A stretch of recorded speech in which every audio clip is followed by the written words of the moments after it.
আসসালামু আলাইকুম। আজকে আমাদের হোস্টেলে রান্না হবে সর্ষে ইলিশ।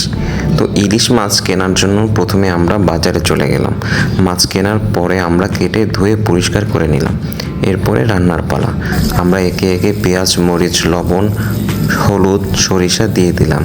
মশলাগুলো তেলের মধ্যে কিছুক্ষণ কষিয়ে নিলাম।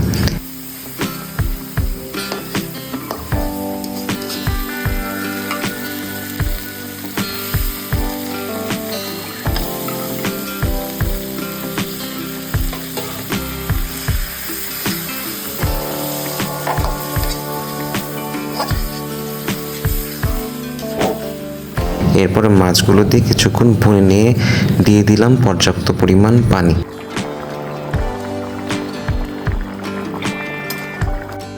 বেশ, তৈরি আমাদের ব্যাচেলরদের রান্না সর্ষে ইলিশ।